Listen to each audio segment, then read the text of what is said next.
Hey guys, so this is actually a rather exciting week as it is basically the last week of the reverse dieting series. And it's excited to diet. I know, well it's exciting to kind of wrap up and look at all the awesome stuff that we have kind of been able to discover during this period. So we're going to recap, summarize all of that information for you over the last 16 weeks, 17 weeks actually, of this reverse diet. And yeah, I am sadly going to be gearing up for a contest prep, which will be the key focus for the next series of videos. So let's kind of quickly go over the recap from my last week of this reverse diet, and perhaps what we're planning to do for the next 4 or so days, because really haven't got a full week ahead because I'll be starting the contest prep. So do we want to have a quick look at the data and then jump into the topics we kind of covered? Sure. Alright, let's do it. Okay, so here is the data I have from this week. Thankfully I was actually able to take my weight, which is awesome, because the last 2 weeks over in Australia didn't track my weight at all because I didn't have access to scales. So it was a little bit frightening when I got on the scales last week because I had technically gained, well, I was 67 when I left and I was 69.5. So 2.5 kilos in a very short period of time. So you weren't a very happy camper. No, I wasn't. I was feeling really terrible. But anyway, it was important for me not to just to lose my shit and continue that negative mindset, or things could have probably been a lot worse. So my weight has actually come back down over the course of the week. You can see here progressively as the week has unfolded and I've hit my targets. I've gone from 69.5, 69. I had a really low day here. I'll explain that in a minute. 68, and then I'm kind of settling in back here. That was this morning, 68.8, and that's also the average for the week. So one of the reasons why my weight went down to 67.8 on this week was Saturday, a few friends of ours, we all went to a concert. And on this particular day, check out my macros for that day. So I'd hit my protein target close enough. I was a little under, but I'd left a lot of calories because I had no idea whether we were going to be eating out, whether we were going to be drinking. Here's my alcohol column. Yes, we did drink quite a bit that day. So I've got 100 grams of alcohol contributing to my total calories. And I ended up coming out on point with my target almost. But something to remind yourself about is that this is kind of like a bit of a deceiving number. If I had taken that for face value, I would have been like, oh my God, my weight's back to normal. But part of that was the fact that I had mostly a liquid diet that day. So not a lot of food volume going in. And obviously the weight from the food that you consume has an impact on your weight. Like it's in your GI. So thinking about all the fiber sources that we have. So that was a bit of a superficial, deflated number for that check-in. And I'm kind of back to balance when I had a normal day of eating on the Sunday. So that was one thing that I do want to point out. I think a lot of people get excited when they have a liquid juice diet, because part of that, that initial big decrease in loss of weight is due to the fact that they're just eating liquids. So a lot of it's just water loss and, removing that food volume. Checking back in with my macros for the rest of the week, I actually went quite a bit over on my protein, but that was really just due to one day where Lainey and I decided to have a barbecue or a grill. So it was like lots of meats. So I traded out some protein for my fats and my carbohydrates on that day clearly. So that was my only really high day on protein, but pretty consistent within my range on the rest of the weekdays. And then my carbohydrates were a little bit under, and so were my fats. So you can see here my compliance for the week. It was great for protein, but I am about 5% shy on my calories. And unfortunately, that was actually because my macro tracker wasn't actually spitting out the calories correctly. And I talk to clients about this all the time, and I fell into that trap this week of just looking at the calorie number that it was giving me and not my actual macros, because the way that food is labeled, we tend to see a bit of a discrepancy, and food manufacturers can actually round down. So sometimes it can actually give you a lower calorie input than what you're actually having if you look at the macros, because thinking about how we label for carbohydrates, on the labels they can actually subtract carbs by the amount of fiber that's in the food as well as the amount of sugar alcohols. So for some reason this week mine was tracking incorrectly, but in the wrong direction, so I frustratingly went under, but my weight might have been a bit different had I hit those targets. So that's kind of where we wrap up my final week of reversing. So my targets were 240 carbs, 78 fats, and 165 protein. I went a little bit under. Okay, that's fine. So this week, Wayne, we've kind of sat here and had a bit of a discussion about what the plan of attack is, and based on my weight increase, what are you thinking we're going to do this week?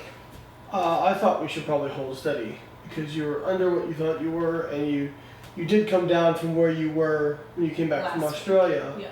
But it's still up by about 1.8. 1.5 kilos from before you left. So I think that it probably makes sense just to hold steady. You're not going to get that much more of a boost in your metabolic rate Just in that 1 week. just in 4 or 5 days or whatever it is. And maybe you'll come back down a little bit this week, put you in a better state for starting your diet. Yeah. So I think what this highlights, because if you can go back up here, now a lot of people will look at this and say, oh, well, see, you actually put on like 2.5 kilos during your reverse. So your reverse didn't go that great, but that's not true, because you got to here 14 weeks virtually no weight gain whatsoever. About 500 grams. So literally the first 14 weeks, as Lane's saying, I gained 500 grams and I was able to increase my calories. Because you started at 66.5. 67. Oh, 67, yeah. So 500 grams. Yes, but I went up 700 calories, which is awesome. Like that's really, really, really good. So 75% of your weight gain was in these last 2 weeks. Yeah. And I think that's important to highlight, is that, and I'm not. I feel like you want to say something here. Well, you're not just my client. You're my girlfriend. Yeah. So, but I also know that you prefer being bluntly told something. But I think that this highlights, and it's probably not fair that you can be really dedicated to something, and then in 2 weeks you can kind of stuff it up. But that's just how life goes. So I have a lot of clients who do this. They'll go along really well, and then in a couple of weeks they put on 3 kilos, and they whine and complain about, not that you whine and complain, but they whine and complain about, oh, well, I've done, well, yeah, like, I'm sorry, if you don't follow it and you aren't regimented and you don't come up with, and I understand, like, there's travel, there's stress, there's kids, yeah, but that's there's all that stuff. But that's life. Yeah, and so if you're expecting, if you're doing a reverse and you're expecting that to never be that sort of stress, you're setting yourself up for disappointment. So I think the important thing is to find ways to manage that. And obviously for you it's difficult because food with you and stress tend to go hand in hand. Yeah, but I don't think that's too dissimilar for a lot of people, to be honest. Like, no, I agree. It's fairly common. Like the women, men as well, that I work with, like it is something that is constantly brought up. Like they just found themselves standing in the pantry just eating because they just had an argument, or they couldn't handle something that their kid had said to them, so that they're really upset and frustrated, and it's just a way of that manifest and that control. It's like you don't have control of these certain things. So unfortunately, being able to control your food is something that you can. It's also that, and that's the same for bulimia or not bulimia, but binge eating or anorexia. Ironically enough, is it mostly a control disease. But I think that's why it's important to, instead of saying, well, I'm just going to work out to my life to where I never have stress, which is not a reasonable expectation. Try to come up with coping mechanisms where you can deal with that stress. Now, I don't think I would categorize what happened in Australia as binge eating. I don't think you ever had a day. I think you just, you what do you guys say, CBF, can't be fucked, and you just kind of said, well, yeah, I mean, we didn't have scales. There are so many things that were out of our control when we were away. We could have probably ate in a little bit more, but you know what? I got to catch up with my family. We got to kind of go out and entertain and, catch up with a lot of cool people while we were there. And, what the heck, to be honest, like if I started this reverse diet at 66.4 kilos and now I'm 68, like that is not that much, 2.8 kilos, No. In 17 weeks. Well, I think one other thing. But the gain that I feel like I have from that, Metabolically, like we'll find out. that's really awesome. Well, I think the important thing to also point out is, do you think if you had gone from 1,400 calories to 25, well, you went up to 2,500 calories last week. Yes. To 2,500 calories, you would have gained 2.5 kilos. Yeah, or do you think it would have been more? No, absolutely not. So really, really cool thought process behind that. No, to go from what's the difference in calories there? That's 1,000 calories over overnight. 1,000 calories. Yeah. There's no way if you did that at the end of your show. Let's say you were competing, or you just did a 12-week transformation and your calories are really low. If you just went back to that 1,000 calorie plus increase within a week's time, I would be 70 plus kilos right now. Absolutely. And you've had that before. I have had this before because in off seasons where I haven't really wanted to do reverse dieting and I've tried to stay around those lower intakes, which are really restrictive, it leads to binge eating and wanting to overeat. You've got hunger hormones like blasting at your brain telling you eat, eat, eat. So we only have so much willpower, and yeah, I went from probably being around 67 to 72 kilos at my heaviest, unintentional, not really reversing, but just having really high calorie days because I was just starving and then stressed at the same time. She blames Icon Meals popcorn. Yeah, I definitely definitely don't say that. I love Icon Meals popcorn, but Yeah, you love it a little too much. just a little bit too much. But okay, to go back to the rest of the reverse dieting series, I wanted to kind of just wrap up on the topic. One thing I wanted to touch on real quick too, was the fact that you look at the increase from 2,300 calories to 2,500 calories, which is, or 2,250 to 2,500, which will you estimate you were eating. Yeah, so it was only about 200 calories more. You would not predict that you would have the amount of weight gain that you had from that calorie increase.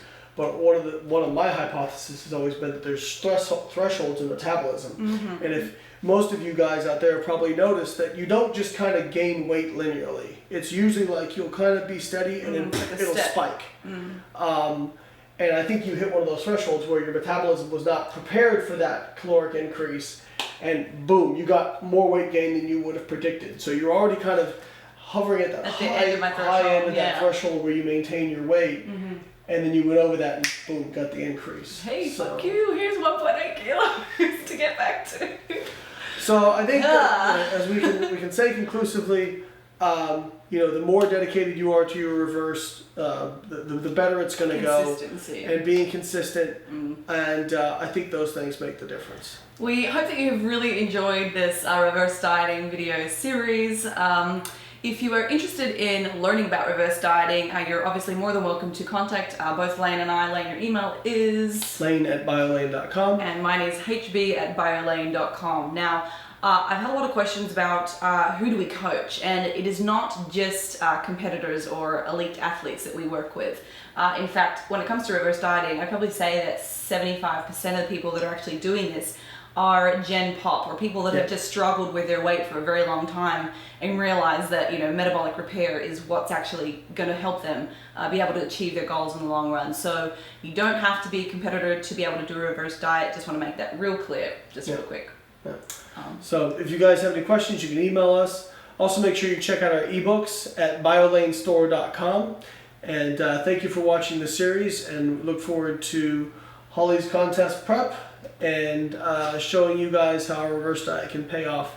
And subscribe to our channels. And subscribe to our channels. And like and share the video, or I'll come find you. He'll kill you.